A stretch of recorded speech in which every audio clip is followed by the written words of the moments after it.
Hey everybody, I'm Rich G. And I'm BJ Flagg, and this is episode 361, the best small business show, where we deliver and simplify strategies and insights that drive your small business success. Today's topic: maximizing ROI on a tight marketing budget. Oh, yeah, this is it, Rich. Well, let's lay our cards on the table here. Uh oh. Many small business owners are concerned about maximizing their ROI, and ROI is return on your investment. You're spending a lot of money on your marketing. You want to see a return on it. But you have a tight marketing budget. That's the problem. And a lot of us do. And so whether you're just starting out or looking to get more bang for your buck, we've got you covered with four great tips and action steps. And I just want you to stick around as we share these tips and recommendations because at the end, we have two fantastic books that are going to help you master your marketing efforts. Let's get started, Rich. Okay, tip number one, prioritize your target audience. Now, this is something that I bring up with a lot of my clients. Who's Yeah. your best customer? Who's your primary customer? Who's your secondary customer? Who's your tertiary customer? Understanding who your ideal customers are is crucial to the success of your marketing and your business. So you really need to know, and not who you like to work with, but who really provides the best ROI for your business. You can't afford to market to everyone. And that's the trap that a lot of people, well, I everybody's my customer. No, Yeah. they're not. No, they're not. And when your budget is tight, you do this broad-based marketing of trying to throw spaghetti everywhere. You're Mm. wasting money and you're talking to people that frankly aren't interested in your product. So what BJ and I want you to do is to focus in on that audience that's most likely to convert and buy your products. Yeah. And I really need you to do this. And I know this sounds kind of crazy because there's a lot of CRMs out there that are purporting to do it for you, but I need you to do this. We're a small business. I need you to create a detailed persona of your buyer. And that is not as hard as it sounds. It is actually, you know what those person looks like. Outline their demographics, their interests, their pain points, their buying behaviors. Just get all those things figured out and do it natively. You are the best person to create this. And at some point, I'm not saying, forget them totally, somebody like a HubSpot or whatever. But right now, you learn how to do it. You get the knowledge, and then you're able to craft a HubSpot in the future. So that's where we are. I'm going to go into tip number two, which is leverage content. That's right. Be more like Rich G.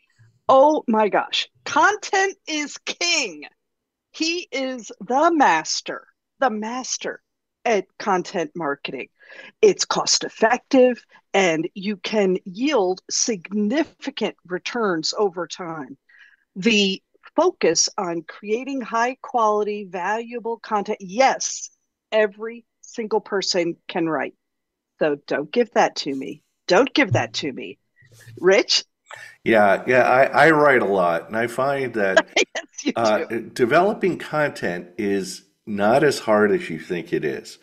You Mm, can talk about your product or service. You could talk about your customers' needs and problems. You could talk about the state of the economy or your business. yeah.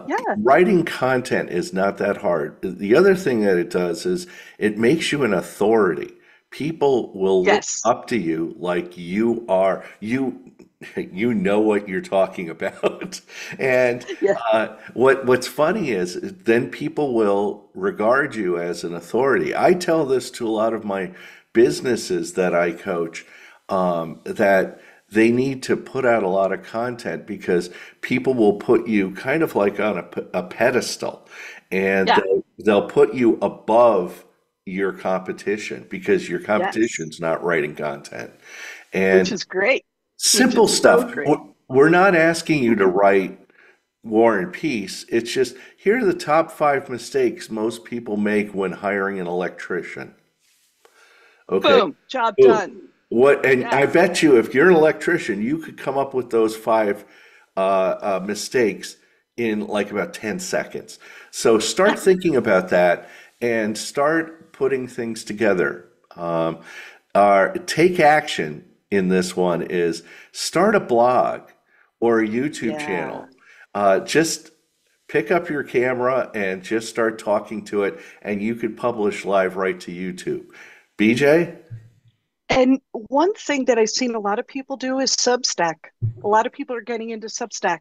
And I love those little bits of information that can be so valuable. You use Medium, right?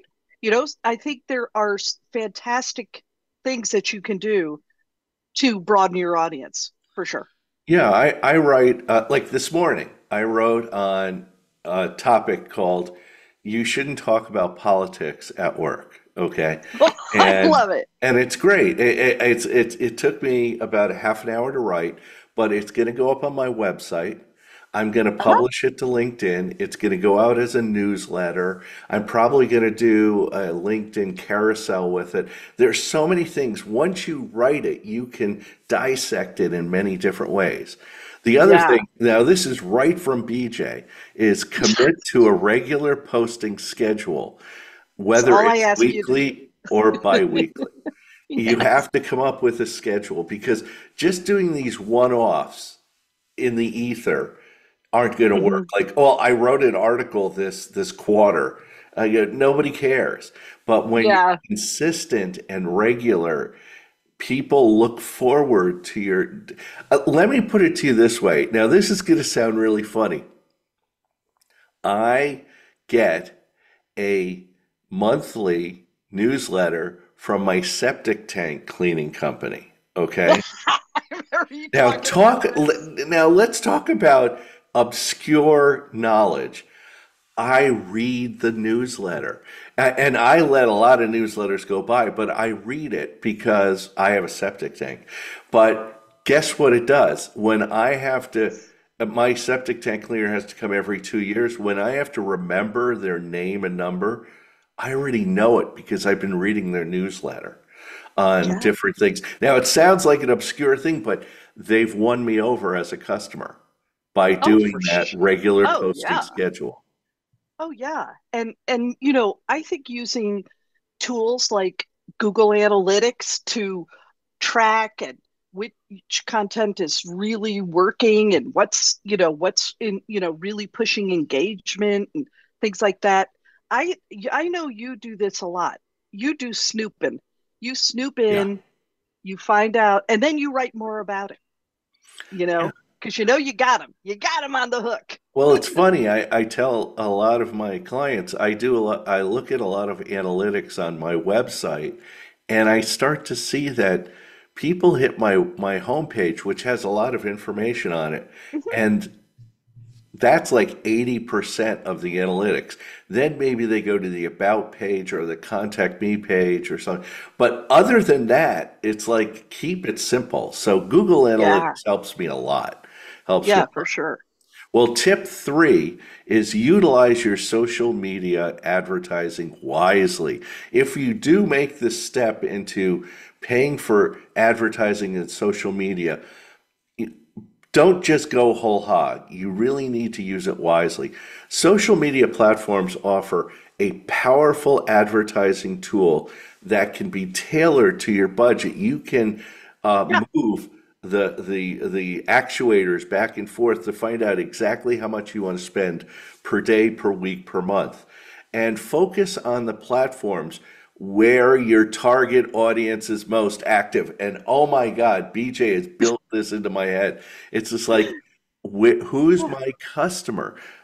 For my Yeah. coaching practice, it ain't Facebook, it's LinkedIn. And that's Yeah. where I put most of my focus. Exactly. And I think that when you're thinking about it from that term, you're again, using the audience, that persona that you created. So this is not like you're reinventing anything. Don't get overwhelmed. You're not reinventing, you have it. And what I like as far as take action steps is run small targeted ad campaigns on Instagram's great for B2B, B2C, LinkedIn, B2B, fantastic. And it really depends on your target audience. You might be on TikTok. You might have products and services that are fantastic on TikTok, and you got a little bit of a step and you can do something fun. That is great. Yeah, it's kind of weird. I follow a person on TikTok. Now, this is weird. They are I'm ready. I'm ready for it. Go. a phone case and screen protector store in the Danbury Mall, right under the Apple store, where everybody goes to get their phone case. And Oh my she God. has her camera, her iPhone, up right by the cash register, and it's her interactions with customers. And what's interesting is the reason why I watch it is her customer service is bar none the best. The way she talks to the customer, upsells the customer, gets the customer comfortable, I'm just blown away. And it's always fun to watch. That's just setting up her phone and hitting live on TikTok, and she has hundreds of thousands of followers. Okay. It's just and I just watch it. I always flip by it. I go, "Oh yeah, how's she doing with this?" And the Yeah, customer yeah. is always so funny. So That is so incredible. But one thing that a lot of people, we went back talking about content is king. Repeat your stories because a lot of people just don't see them. So, 2 days later, put them in, maybe change the message a little. But don't use those as throwaways. yeah, Make it a reel instead of a story, perhaps. That saves it. That keeps it going. I absolutely love Rich's carousels on LinkedIn. They are phenomenal, designed very, very well, and they're like little nuggets of information. Those are fantastic, and I know test it to see, oh, yeah, did I get a lot on this? Did this ad perform? Oh, what's the best? I should need to adjust my content accordingly. It's just phenomenal what a small business has at their fingertips for free. I haven't, you know, I've suggested a little bit of spending money, but not so bad. And allocate a small budget to any of these tests and just see what is working before you really scale up and spend a big, gigantic bucks. I know, Rich, you had a comment about, which I thought was so powerful, about that scatter approach and how actually bringing it all the way in and having a very tight persona is better. yeah. It's so true. When I call it ABCDEFG testing, you're Yeah, really trying to get out there and understand who is really absorbing your information, who yeah, is reading, because you're going to be surprised that it might not be the typical person that you think. And also, before scaling up, you're just testing out. You're going out there and finding out who really is yeah, your customer. I yeah, find, I have a prospect this morning that ran into my practice via Google. They Googled my name yeah, or they Googled my practice and uh-huh, my name popped up. And yeah. I I mean, had you to can't build ask out my for anything business better than that. page.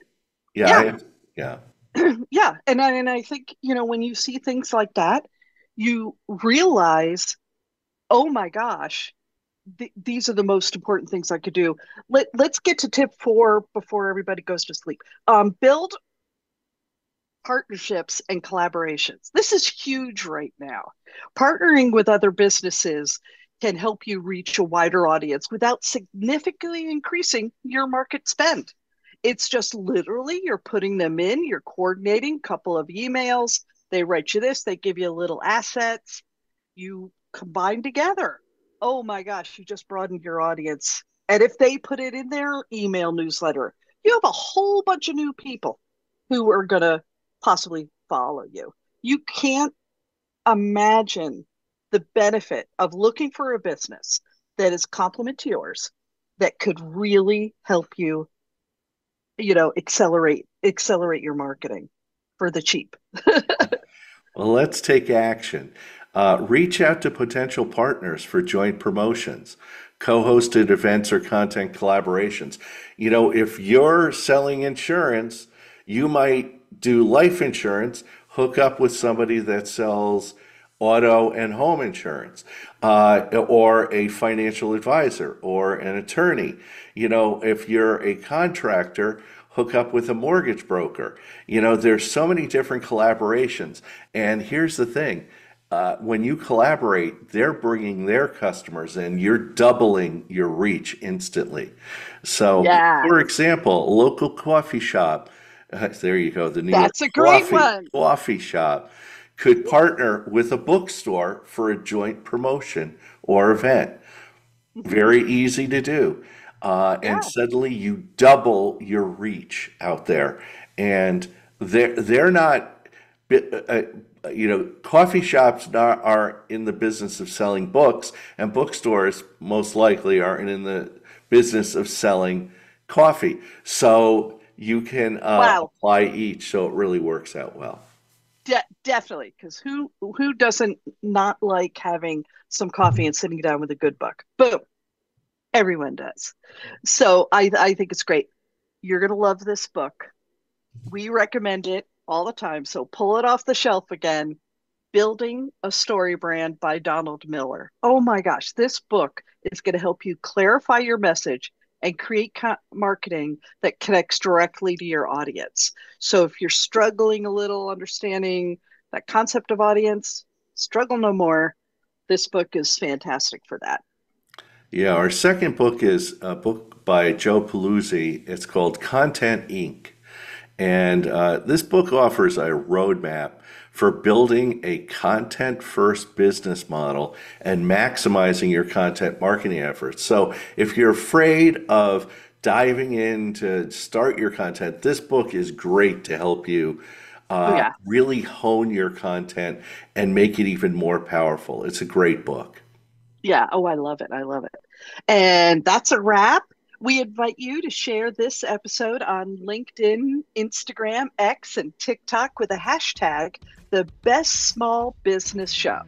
And thank you for tuning in. If this episode has been valuable to you, take advantage of future insights. Subscribe, follow, and share it with other budding entrepreneurs who could benefit from it. If you belong to a group, tell them about our podcast.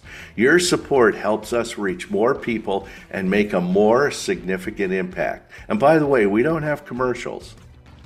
That's right. That's right. To learn more and to talk to our team, contact me, BJ Flag, at newrenew.com for all your brand marketing needs. And find my podcast partner, Rich G, at richg.com if you need the best business coach to help you grow your business. And thanks to our editor and producer, Richard Scalzo. Have an unbelievable week, and we'll catch you later.